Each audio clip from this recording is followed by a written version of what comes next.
The next question in this Python HackerRank series is concatenate. Here, by using concatenate function, they have concatenated these three arrays as you can see here in the output. And also if the arrays are of different dimensions, that is here they are using of 2 cross 2 dimensions. So we can also specify the axis of which we want the concatenated array to be. So here in this case they have taken output, so they have specified here the axis is equal to 1. Okay, so let's see the sample input. At first they have taken input of n, m and p as you can see over here. The next n lines, that is here the n is 4, so the next 4 lines will be a separate array, and after that the next remaining 3 lines will be the separate array, and the column of that array will be 2. So that's it for the sample input. We'll go for sample output.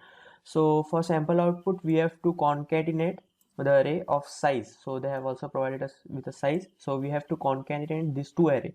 One is the upper 4 lines array and the second one which is down 3 lines. So we have to concatenate it. So let's move to the code. So first things first, we'll import numpy as np over here, and down we'll take input of these three numbers by using three separate variables which will be n, m and p.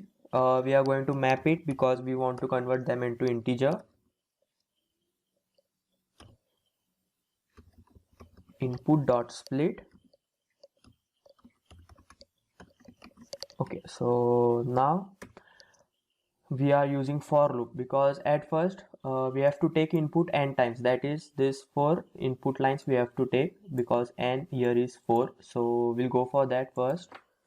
So for I in range n.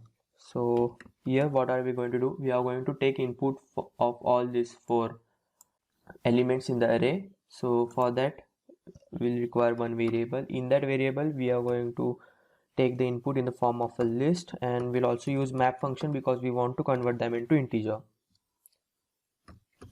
Input dot split. Okay, so now what we have to do, we just have to append this whole list which has been stored under the variable a to a separate list. So for that we'll first initialize that list. So we'll take the name of that list as list1 and we'll initialize it to null, and then now down over here we'll append that a to that list. So list1 dot append, and in append we'll pass a. Okay, so that's it. And now we'll require another for loop for the remaining 3 lines. So here we are passing m in the for loop, which is this 3. So now for I in range, and here we are passing m. Okay, so now again we have to take input of these 3 separate numbers or elements in the array. B is equal to, here also we are going to take input in the form of a list. We want to map it because we want to convert it into integer.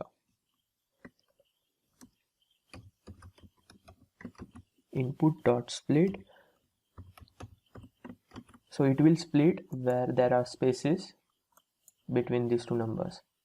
And now again we'll require a separate list. So we'll create list2 and we'll assign it to null. And now we are going to append this to list2. List2 dot append,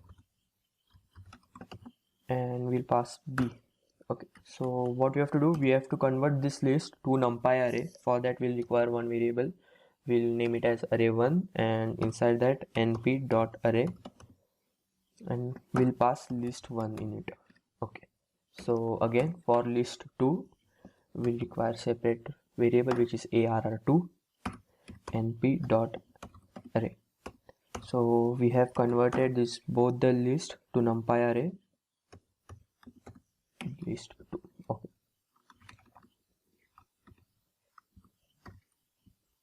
and what we have to do, we have to just print now by concatenating it. So we are using this format which they have used over here.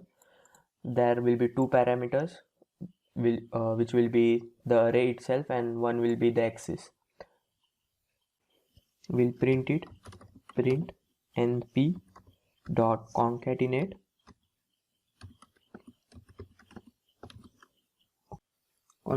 and first we'll pass your two arrays, array 1 and array 2, and also we have to pass axis. So here we are passing axis as 0. Axis is equal to 0. So let's see the output of this code. We require one more bracket over here. Okay, so let's submit it. It's working for all test cases. The solution for all other questions included in this series are available on my channel, and if you have any query, let me know it in comment section given below. And also thank you guys for watching this video.